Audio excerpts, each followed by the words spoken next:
Posible raw humingi ng karagdagang pondo ang Department of Energy sa Office of the President sakaling hindi na sapat ang budget sa pagkukumpuni sa nasirang mga linya ng kuryente sa kasagsagan ng mga bagyo.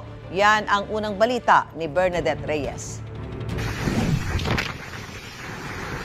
Sa gitna ng sunod-sunod na bagyo, may mga lugar pang walang kuryente ayon sa Department of Energy.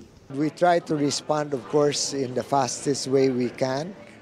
But if you have a series, then you come in, you repair, you restore, and then get hit again. Posibleng hindi na rin umano sapat ang budget na inilaan para sa pagkukumpuni. We are prepared to not only to tap this fund, if it gets exhausted, to ask the Office of the President for additional funding. Pinag-usapan sa Philippine International Nuclear Supply Chain Forum ang posibleng paggamit ng nuclear energy. Bago nito ay lumagda na ang Pilipinas sa kasunduang naglalatag ng framework para sa pag-export ng Amerika sa Pilipinas ng mga nuclear material at equipment.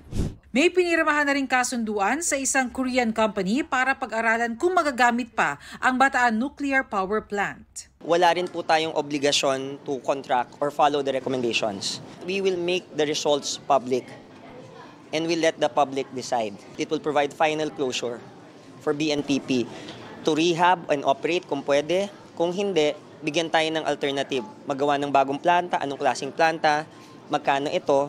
Nakipag-ugnayan na ang pamahalaan sa Maharlika Investment Fund para pag-aralan kung paano yan gagastusin.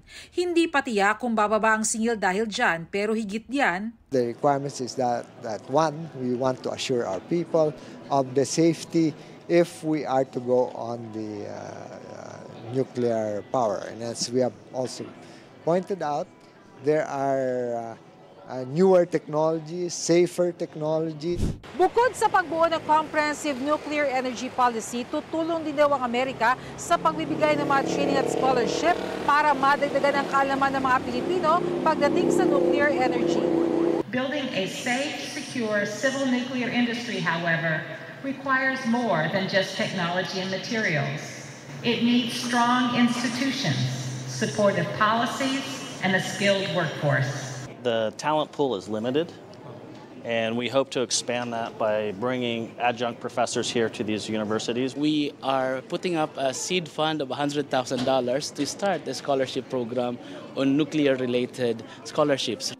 Ito ang unang balita, Bernadette Reyes para sa GMA Integrated News.